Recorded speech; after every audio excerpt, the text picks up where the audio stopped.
प्रिय मित्रों, नमस्कार। आप सभी के लिए हाजिर है एक आज नया टॉपिक उपसर्ग और प्रत्यय। मैं आप लोगों को थोड़ा सा पहले समझा दूं। उपसर्ग और प्रत्यय। उपसर्ग क्या होता है कि जो शब्दों के शुरू में जुड़ेगा वो उपसर्ग होगा, और जो शब्दों के अंत में जुड़ के उसके अर्थ में परिवर्तन ला दे या नया शब्द बना दे उसे प्रत्यय कहेंगे। अब मैं सीधा आपको टॉपिक की ओर लेके चलता हूँ। शब्दों की जो रचना होती है वो 3 प्रकार से होती है: रूढ़, यौगिक और योग रूढ़। रूढ़ के बारे में बता दूं। रूढ़ वे शब्द हैं जिनके खंड नहीं हो सकते। ये मूल शब्द हैं, जैसे हिंदी में आए थे ऐसे ही रहेंगे, ना इन्हें कोई तोड़ सकता ना जोड़ सकता। समझो ये पुराने बुड्ढे हैं। रूढ़ शब्द, रूढ़ शब्दों के खंड नहीं हो सकते। दुख और जल मैंने इसके उदाहरण लिख दिए। यौगिक, यौगिक शब्द जो है वो 2 या 2 से अधिक शब्दों से मिलकर बनेंगे।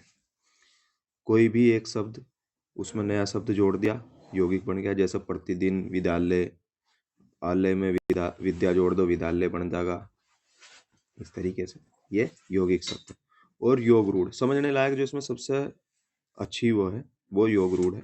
इसी में सबसे ज्यादा कंफ्यूजन होगा। योग रूढ़ शब्द होंगे तो यौगिक ही, 2 शब्दों से मिलकर बनेंगे, लेकिन इनके खंड नहीं हो सकते। इन पर समझो फेविकोल का जोड़ लग रहा। जैसे उदाहरण दिया मैंने आपको, जलज, जलद, ये सब योग रूढ़ है।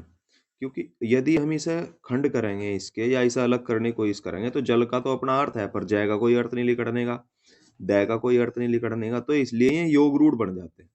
ये यौगिक भी है और रूढ़ भी है, इसलिए इसे योग रूढ़ कहा जाएगा। अब यौगिक शब्द जो उपसर्ग और प्रत्यय हैं आपके, वो यौगिक शब्द के अंतर्गत ही आते हैं। यौगिक शब्द की रचना 3 प्रकार से की जा सकती है: उपसर्ग से, प्रत्यय से और समास से। समास में आप लोगों को पढ़ा चुका। आज उपसर्ग और प्रत्यय की बारी है। उपसर्ग के बारे में जैसे कि मैंने शुरू में ही आपको बताया कि जो शुरू में जुड़ के एक नया शब्द बना दे उसे उपसर्ग कहेंगे। उपसर्ग 2 शब्दों से मिलकर बना हुआ, उप और सर्ग। उप यानी समीप आ गया, और सर्ग मतलब रचना करना। समीप आके या शुरू में जुड़ के रचना करना। पश्चिम के जो लोग हैं वो ध्यान रखेंगे, ऊ से उरे शब्द ले लेंगे, उरे हुआ, शुरू में ही जुड़ जाएगा उपसर्ग। ठीक है। प्रहार, संहार, प्रतिदिन, ये 3 नोट्स मैंने आप लोगों को दे दिए। ये सीधे सीधे क्वेश्चन आपके यहाँ आएंगे। संस्कृत के उपसर्ग 22 हैं, हिंदी के 13 हैं और उर्दू फारसी के 19 है। अब प्रत्यय पे चलते हैं। प्रत्यय शब्द जो है, प्रत्यय का अर्थ है जो अंत में जुड़ के, इसमें मैं लिखना भूल गया, प्र जमा त्यय। ठीक है। जो अंत में जुड़ेगा और शब्द का अर्थ बदल देगा, वही प्रत्यय है। पश्चिम के लोग परेगु कहें, परेगु हो जा, तो प्रत्यय यहीं जुड़ जाएगा। ठीक है। प्रत्यय का कोई अपना अर्थ नहीं होता, उपसर्ग का अपना अर्थ होता है। जैसा प्रति है, प्रति का अर्थ हो गया सभी, एक एक करके जिस सबको उसने वो कर दिया।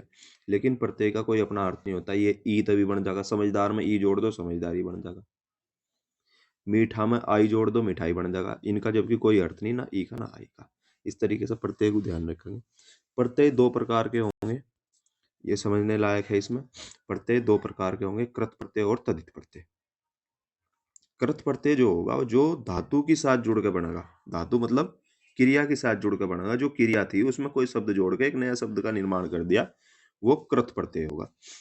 और तद्धित प्रत्यय जो होगा संज्ञा, सर्वनाम, अव्यय, विशेषण इनमें जुड़ेगा और वो एक नए शब्द का निर्माण कर देगा, तद्धित प्रत्यय हो जाएगा। जैसे कि मोटा में मैंने पा जोड़ा, मोटा एक विशेषण था, पा जोड़ दिया, मोटा पा हो गया। लखनऊ में ई जोड़ दिया, लखनवी हो गया। लखनऊ जबकि एक संज्ञा थी, मोटा एक विशेषण था। तो शब्दों को पहचानने के लिए इस चीज का भी हम इस पहचान का प्रयोग करेंगे पूरी तरीके से अपने एग्जाम में, कि संज्ञा, सर्वनाम, विशेषण, अव्यय, यदि इनमें कोई शब्द जुड़ रहा है तो वहां तद्धित प्रत्यय होगा, और यदि क्रिया में कोई शब्द जुड़ रहा तो वो कृत प्रत्यय होगा। क्रिया मतलब वर्ब, वर्ब में यदि कोई शब्द जुड़ेगा तो वो कृत प्रत्यय होगा। एग्जाम में इस चीज का आप विशेष ध्यान रखेंगे। यदि कहीं लखनवी आ जाए और वहां प्रत्यय भी दे और तद्धित प्रत्यय भी दे, तो आप तद्धित प्रत्यय लगाएंगे। इसी के साथ आज का आपका टॉपिक खत्म हुआ, और मैं कोशिश करूँगा कि इसी माह में 28-29 तारीख तक या 26 तारीख से पहले पहले आपकी हिंदी बिल्कुल आसान तरीके से ख़त्म हो जाए, क्योंकि जितनी जल्दी ख़त्म हो जाएगी हो सकता है आपके 2-3 एग्ज़ाम हैं, इनमें आपको सहायता प्राप्त होगी और मैं जल्द से जल्दी से ख़त्म कराने की कोशिश करूँगा। जय हिंद, जय भारत। मिलते हैं एक नए टॉपिक के साथ आज ही के दिन।